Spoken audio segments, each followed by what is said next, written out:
Assalamualaikum warahmatullahi wabarakatuh. Saya Fatima Al-Zahra dengan NIM 22021 AF dari kelas A22. Di kesempatan kali ini saya akan menjelaskan materi tentang sistem pencernaan. Yang pertama, pengertian sistem pencernaan pada manusia. Sistem pencernaan merupakan sistem yang memproses, mengubah makanan dan menyerap sari makanan yang berupa nutrisi-nutrisi yang dibutuhkan oleh tubuh. Sistem pencernaan juga akan memecah molekul makanan yang kompleks menjadi molekul yang sederhana dengan bantuan enzim sehingga mudah dicerna oleh tubuh. Proses pencernaan pada manusia terbagi atas 5 macam, yaitu 1. Injeksi. Injeksi adalah proses menaruh atau memasukkan makanan di dalam mulut, biasanya menggunakan tangan atau menggunakan alat bantu seperti sendok dan garpu atau sumpit dan sebagainya. Kedua, pencernaan mekanik. Proses pencernaan mekanik yaitu proses mengubah makanan menjadi kecil dan lembut. Proses ini dilakukan secara sadar atau sesuai dengan keinginan kita. Yang ketiga, proses kimiawi. Proses kimiawi yaitu proses mengubah molekul-molekul zat makanan yang menjadi kompleks menjadi molekul-molekul yang lebih sederhana sehingga mudah dicerna. 4. Penyerapan. Penyerapan adalah gerakan nutrisi dari sistem pencernaan ke sistem sirkulator atau limpatik kapilaris melalui osmosis, transport aktif, dan difusi. 5. Penyingkiran, yaitu penyingkiran atau pembangunan material yang tidak dicerna dari trek pencernaan melalui DV2 zat-zat yang diperlukan oleh tubuh. Berdasarkan keperluan tubuh, zat-zat makanan dibagi menjadi 2 kelompok, yaitu zat makanan makro, contohnya karbohidrat, lemak, dan protein. Kedua, zat makanan mikro, contohnya vitamin dan mineral. Zat makanan makro, yang pertama karbohidrat, zat organik yang mengandung zat karbo, zat hidrogen, dan zat oksigen dalam perbandingan yang berbeda-beda. Karbohidrat berfungsi sebagai sumber energi. 1 gram karbohidrat sama dengan 4,1 kalori. Karbohidrat terbagi menjadi beberapa jenis. 1. Monosakarida C6H12O6, sakarida C12H12O11. 3. Polisakarida C6H10O5. Zat makanan makro selanjutnya yaitu lemak. Fungsi lemak yang pertama, sumber energi atau 1 gram lemak sama dengan 9,3 kalori. Kedua, pelarut berbagai macam vitamin yaitu A, D, E, K.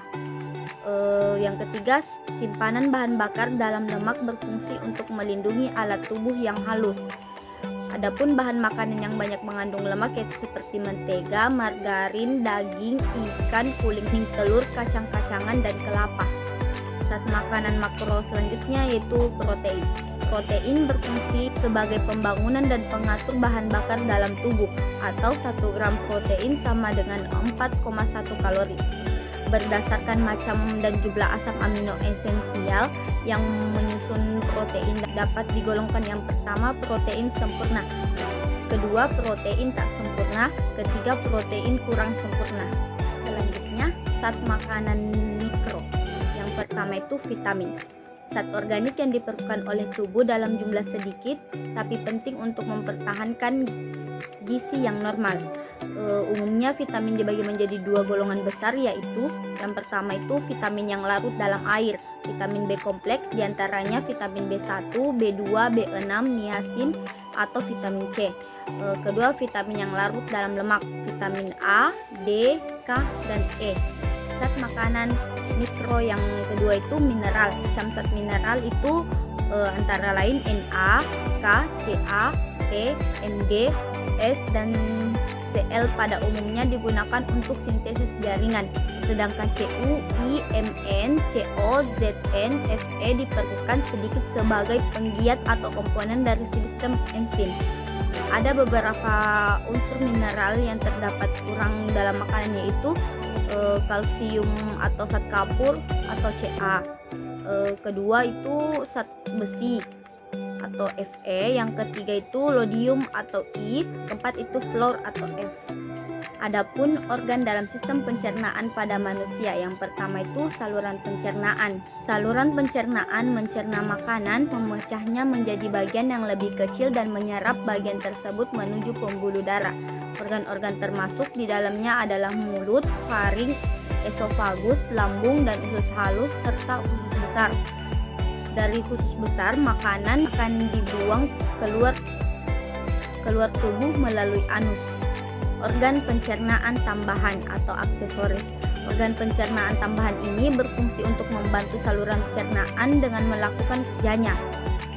Gigi dan lidah terdapat dalam rongga mulut, kantung empedu, serta kelenjar pencernaan akan dihubungkan kepada saluran pencernaan melalui sebuah saluran. Kelenjar pencernaan tambahan akan memproduksi sekret yang berkontribusi dalam pemecahan bahan makanan. Gigi, lidah, kantung empedu, beberapa kelenjar pencernaan seperti kelenjar lidah, hati, dan pankreas. Adapun bagian-bagian sistem pencernaan pada manusia yaitu rongga mulut, kerongkongan, hati, lambung, pankreas, kantung empedu, usus besar, usus halus, rektum, dan anus. Organ sistem pencernaan pada manusia ada 5. Yang pertama itu mulut. Mulut adalah pintu masuk makanan. Di dalam mulut terdapat lidah, rongga mulut, kelenjar lidah, dan gigi. Jadi, fungsi mulut bermacam-macam, yaitu menghancurkan makanan, mencerna makanan, mengecap rasa makanan, dan membantu menelan makanan. Di dalam mulut terjadi pencernaan mekanis atau dengan gigi dan lidah, dan pencernaan kimiawi dengan ludah yang mengandung enzim petialin. Yang kedua, kerongkongan. Kerongkongan adalah penghubung antara mulut dan lambung. Kerongkongan disebut juga esofagus. Kerongkongan berbentuk tabung. Otot pada kerongkongan berfungsi untuk membawa makanan dari mulut ke lambung dengan menggunakan gerak peristaltik. Yang ketiga, lambung. Lambung adalah organ pencernaan yang berfungsi untuk mencerna berbagai zat-zat makanan. Letak lambung berada di bawah sekat rongga badan.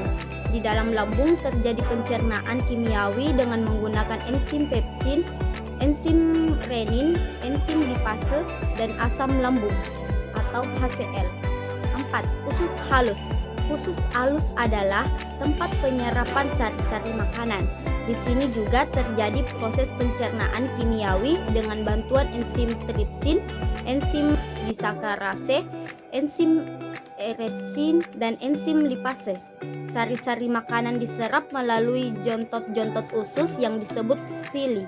Seluruh sari makanan kecuali asam lemak dan gliserol diangkut melalui vena porta menuju ke hati, sedangkan asam lemak dan gliserol diangkut melalui pembuluh limfa.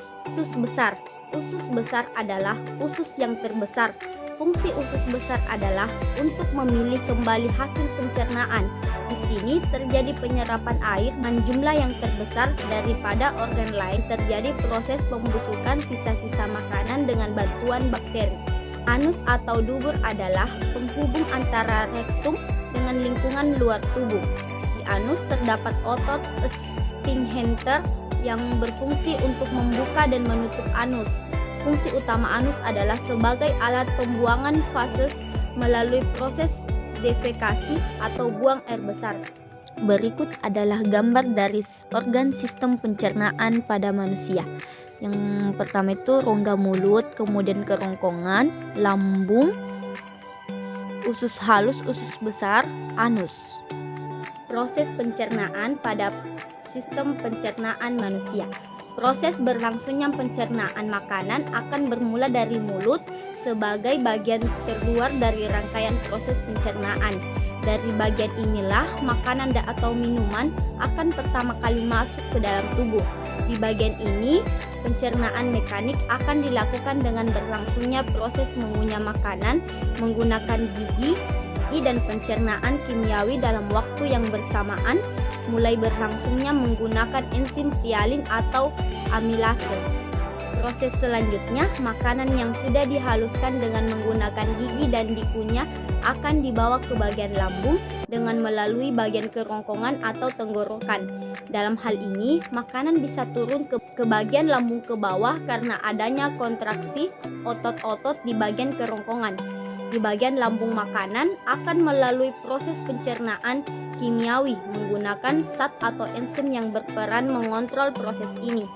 Adapun beberapa zat yang mengontrol proses ini diantaranya yang pertama itu renin, yang kedua itu pepsin, yang ketiga itu HCl atau asam klorida, yang keempat itu lipase. Setelah makanan yang diproses di bagian lambung yang membutuhkan waktu selama kurang lebih 3-4 jam, makanan tersebut akan mulai dibawa menuju usus 12 jari. Di bagian tersebut terdapat enzim-enzim berikut yang berasal dari bagian pankreas, yaitu amilase, lipase, dan tripsinogen. Bukan hanya itu, dari bagian ini terdapat pula empedu. Empedu dihasilkan oleh hati dan ditampung di dalam kantung empedu. Untuk selanjutnya, empedu ini akan disalurkan ke dalam usus melalui saluran empedu ke usus 12 jari. Dari bagian ini selanjutnya makanan akan dibawa menuju bagian usus halus. Di bagian ini terjadi proses pencernaan kimiawi yang melibatkan berbagai enzim pencernaan. Selanjutnya proses akan dilanjutkan pada proses penyerapan atau absorpsi yang berlangsung di usus kosong dan sebagian besar usus penyerap. Untuk makanan yang tidak dicerna oleh usus halus, misalnya seperti jenis selulosa bersama dengan lendir, bagian ini akan maju ke bagian usus besar menjadi feses.